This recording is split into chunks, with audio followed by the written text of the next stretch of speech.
The world doesn't want you free, it wants you manageable. Eric Fromm. Before we begin, here's a small ritual. Write in the comments one word that accurately describes your current state. Sign it, and let's get started.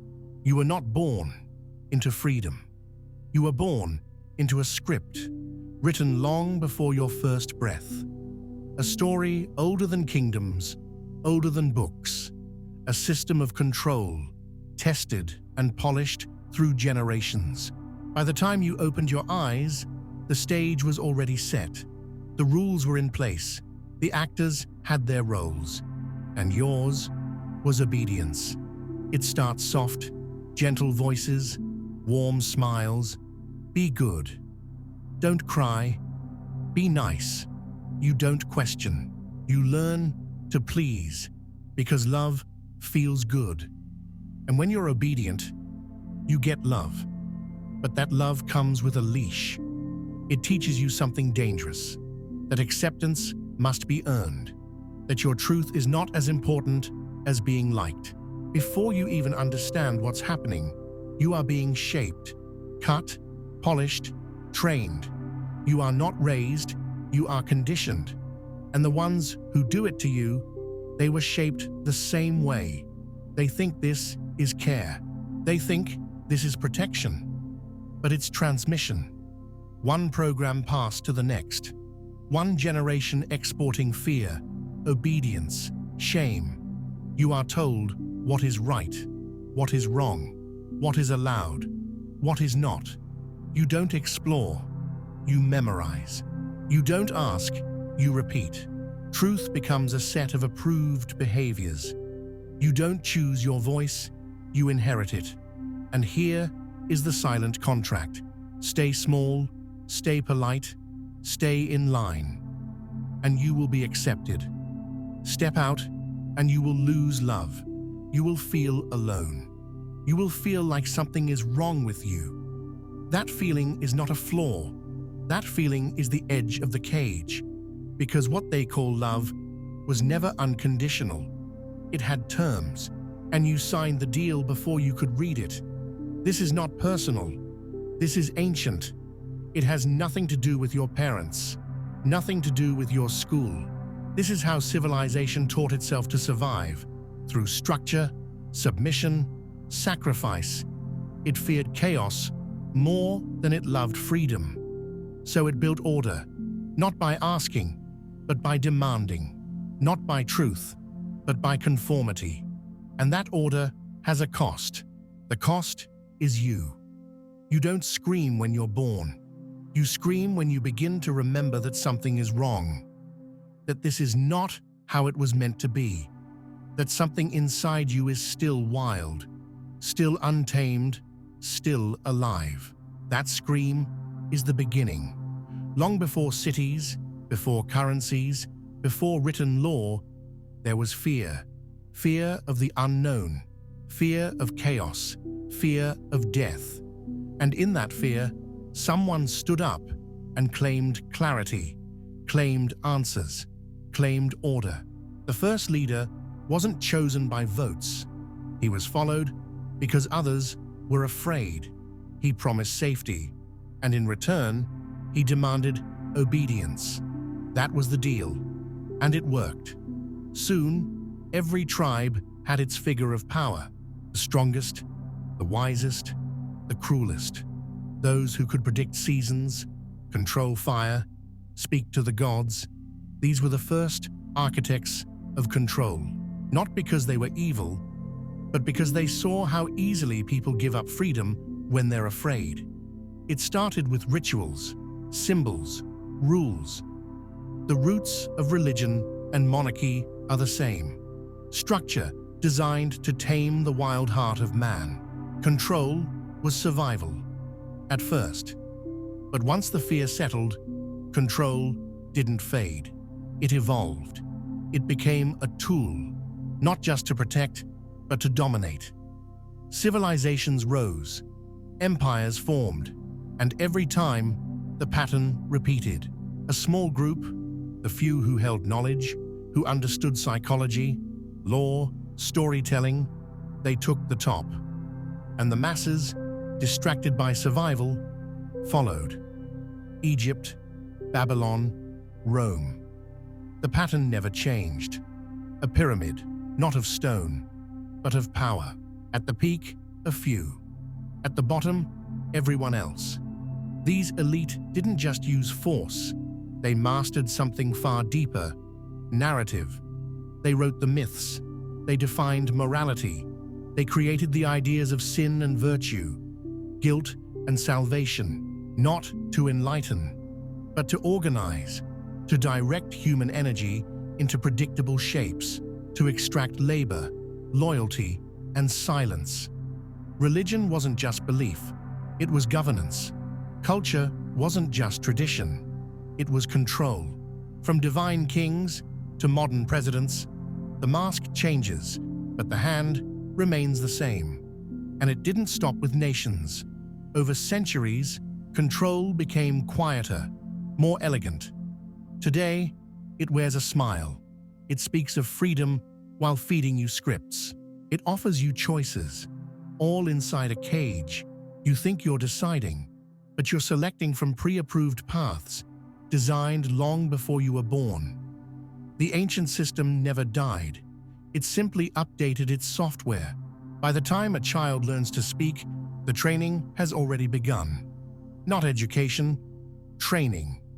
Because education expands, but training shapes.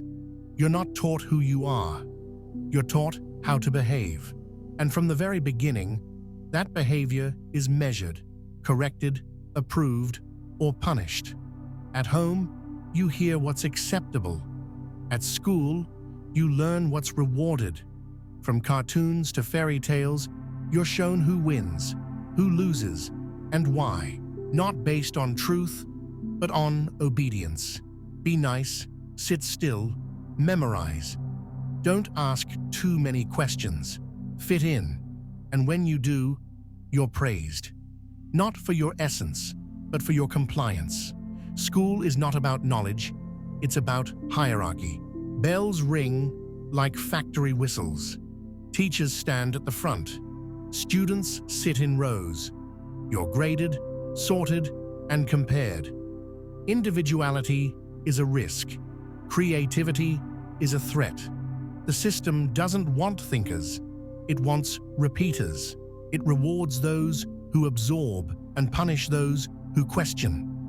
The deeper message is this: don't trust your instincts. Don't explore. Don't resist. Let someone smarter guide you. Let someone higher decide. Follow the schedule. Follow the crowd. And if you feel something inside, bury it. That's how a person learns to wear a mask. That's how truth gets silenced. This conditioning is not accidental. It's the continuation of the ancient pattern. When control moved from swords to symbols, from chains to curriculum, it didn't disappear. It got smarter. The goal stayed the same: produce people who can function, obey, consume, and never rebel. The modern world doesn't need slaves in chains. It needs slaves who think they're free. So, the training system adapts. It creates model citizens, polite, predictable, harmless. And when someone steps outside that mold, they're labeled a problem. Too loud, too different, too emotional.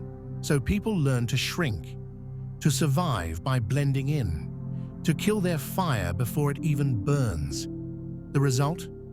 A society of masks, people who smile and nod while screaming inside, men who play strong while breaking, women who please while aching, children who obey while dreaming of escape. This isn't dysfunction. This is design. You were never meant to bloom. You were meant to behave. The most powerful form of slavery is the one you don't see.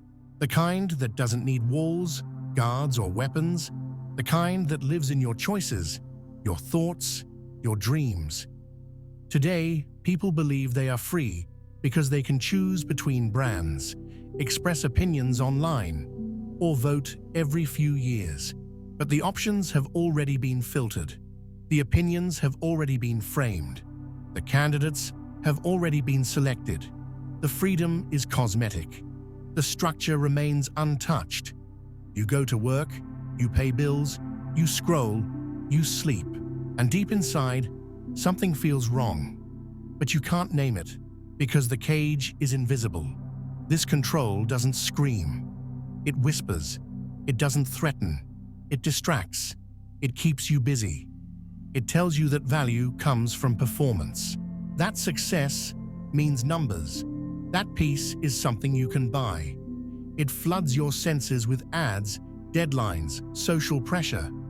It redefines happiness as productivity, love as transaction, identity as brand. You become a walking algorithm, adjusting yourself for likes, validation, relevance. But it's never enough. You're always behind, always chasing, always comparing. And if you slow down, you feel guilt. If you stop, you feel fear. That's not freedom. That's engineered dependence. This modern system is elegant because it doesn't need to control everyone directly. It controls culture, and culture controls you. From the songs you hear to the movies you love, from the dreams you chase to the fears you inherit, it's all curated, not to inspire, to guide, to limit, to domesticate. The elites don't need to watch you. You watch each other. You shame each other. You cancel, mock, exclude. You become the warden of your own prison. And the deeper tragedy is, you think this is normal. You think this is life. But it's not life. It's a simulation, a polished maze built to extract your energy, your attention, your soul. While a few, the architects of the system, collect the real wealth, the real time, the real freedom. They don't play the same game. They own the board. They don't need to fight. You fight yourself. You doubt yourself. You tame yourself. And the most dangerous part? You've been taught to defend it, to mock those who question it, to fear those who reject it. So even when the door is open, you stay inside, because you've learned to love the cage. There's a part of you that remembers, a raw, untamed part, the one that felt too much, wanted too deeply, burned too brightly. The system called it a problem. It was too loud, too wild, too honest. So they taught you to hide it, to silence it, to cut it out and bury it deep. That part of you became the shadow, not because it was evil, but because it was forbidden.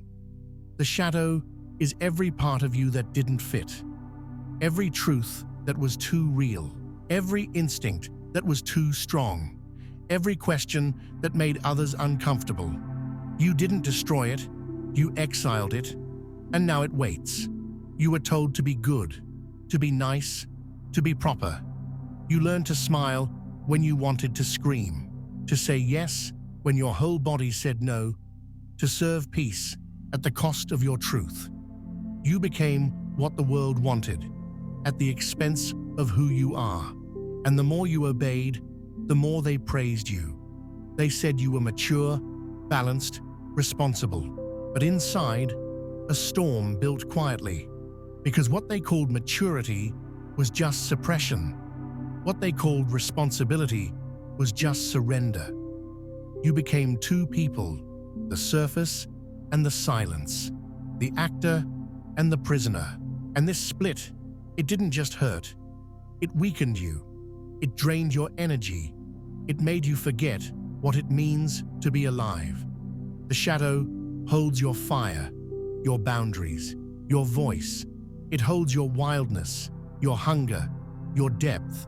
Without it, you become flat, predictable, safe, but not real, not whole. And you start to feel it in small ways. The numbness, the disconnection, the vague sense that something's missing. It's not depression, it's self-abandonment, a quiet death by politeness, a slow erosion of soul in exchange for belonging. Society doesn't want wholeness. It wants order. It wants efficiency. It wants you to play your role without disruption. So it rewards your silence. It gives titles, medals, likes, promotions, all for conformity. Meanwhile, the ones who speak raw truth are called dangerous. The ones who refuse to shrink are labeled selfish, rebellious, toxic. So the game continues. Silence yourself or be punished. Erase your shadow or live on the margins. But the shadow never dies. It speaks in your dreams, in the anger you suppress, in the jealousy you deny, in the boredom you can't explain. It lives in your addictions, your fantasies, your quiet despair. The longer you avoid it, the louder it gets, not to destroy you, but to bring you back. Because the shadow is not your enemy, it's your power source. It's the missing piece of your wholeness. And until you turn to face it, you will always feel split. Reclaiming your shadow is not easy. It means breaking the spell. It means disappointing people, saying things you're not supposed to say, wanting things you're not supposed to want. It means shedding layers of who you've been taught to be. But in that shedding, you return, you begin to feel again, you begin to breathe again. And with that breath comes something rare in this world: authenticity. Not performance, not rebellion, just truth. The system fears this.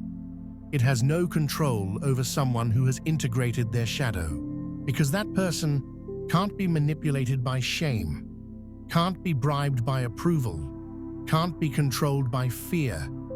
That person is free, not because they fight the system, but because they no longer need it. They don't belong to the game, they belong to themselves. And in a world built on masks, the realest thing you can ever be is whole. The system gives you something. Let's be honest about that. It offers comfort, predictability, structure. You follow the rules, you get the rewards. Maybe not all, but enough to survive. You go to school, you get a job, you pay your taxes, and in return, you get a roof, food, some sense of belonging. You don't have to think too much. The path is mapped out. Safety in exchange for submission. Simplicity in exchange for soul. But here's what it costs you. You lose your voice. You lose your instinct. You become so focused on playing your role that you forget you never chose it. You are surrounded by noise, yet feel profoundly alone. You chase success, but never feel whole. You do what's expected, but it never fills the void. Because that void wasn't meant to be filled with things. It was meant to be filled with your truth. So you're faced with a choice.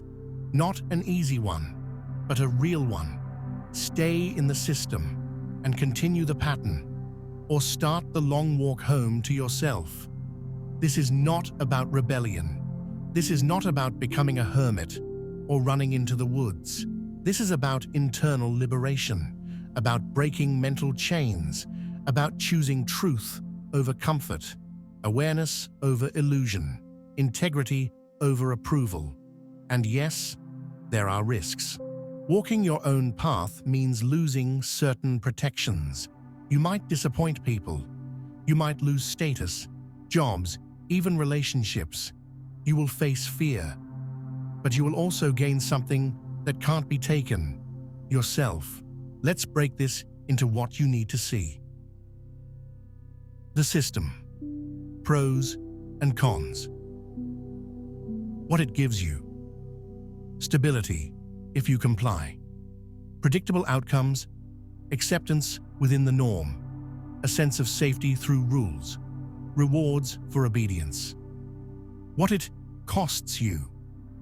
Your inner fire, your true voice, your capacity to feel deeply, your creativity, your freedom to choose a different path, your connection to something real, raw, and alive inside you. Now that it's clear, here's the path forward. Dutch, practical steps to escape the program. Step 1. See it. Start by noticing, not judging. Just observe the ways you've been conditioned. What parts of you feel alive only when approved by others? What truths do you silence to avoid discomfort? What rules are you still following without ever choosing them? Awareness is the foundation. Until you see the strings, you'll keep dancing like a puppet. Step 2. Stop lying to yourself. This is where most people turn back, because it hurts. It hurts to admit that you built a life based on fear, that your career, relationships, even beliefs might not be fully yours. But this pain is sacred. It's a sign of awakening. Don't numb it. Don't run from it. Let it burn through the false self. Every lie you drop is a brick off your chest. Step 3. Kill the need for approval. You were trained to need permission, to wait for someone to say, "It's okay to live your truth." That permission is a trap. It keeps you begging. Stop asking. Start deciding. No one is coming to save you. You are not here to impress. You are here to express. And the moment you stop editing yourself for applause, you begin to breathe. Step 4. Create internal authority. The system survives by externalizing power. Government, religion, media, family all tell you what's good, what's right, what's allowed. But true freedom begins when you reclaim that compass. You have the right to define your own values, your own timing, your own meaning. Build your own code, one that aligns with your essence, not your programming. Step 5. Master emotional independence. One of the strongest tools of control is emotional manipulation. Shame, guilt, fear, these are levers used to keep you small. Learn to sit with uncomfortable emotions without acting out or collapsing. Feel them fully. Let them pass. The more emotionally sovereign you become, the less control the world has over you. Step 6. Redesign your environment. You become what surrounds you. If you stay in a system that rewards lies, you will lie. If you stay among people who fear truth, you'll hide. Start shaping your environment. Reduce noise. Remove toxic inputs, media, people, habits. Create space for reflection, for silence, for truth. Make your reality fertile for growth, not obedience. Step 7. Speak the unspoken. Start telling the truth to yourself, to others, not to provoke, but to liberate.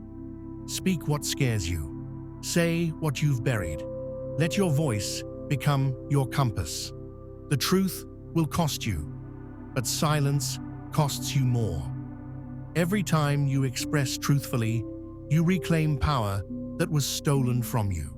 Step 8. Build a new identity. The old you was built for survival in a broken world. The new you is born from choice. This doesn't happen overnight. It's a process of unbecoming. Strip away the roles, release the masks, and allow something raw and real to emerge. You don't need to become someone better. You need to become someone true. Step 9. Accept the lonely phase. When you leave the system, there's silence, there's space. It feels empty at first. Friends might disappear. Opportunities might dry up. You might feel lost. But that emptiness is not a punishment. It's a clearing. It's the death of the false so that the real can grow. Don't fill it. Don't run. Sit in it. Let it teach you. Step 10. Create, don't conform. You were not meant to consume endlessly. You were meant to create, to bring something unique into this world. Not just art, but presence, relationships, energy, action. When you start creating from your truth, you no longer need validation. You become a source, not a seeker, a creator, not a product. In the end, what freedom really means. Freedom is not comfort. It's not having everything figured out. It's not always being happy. Freedom is the raw, sacred ability to live as you are, without distortion, to follow your inner knowing, even when it's inconvenient, to build a life that reflects your truth, not your training. And yes, that life may look different. You might have less in the eyes of the world, less money, less status, less applause, but you will have more where it matters, more peace, more presence, more alignment. You will wake up and feel your own breath, not someone else's schedule. You will move because you choose to, not because you were told to. That is the real rebellion. Not loud, not violent, but rooted, steady, alive. You are not a slave. You are not a machine. You are not here to perform. You are here to remember, to return, to rise. We're sure you've discovered plenty of value, so subscribe now and stay connected.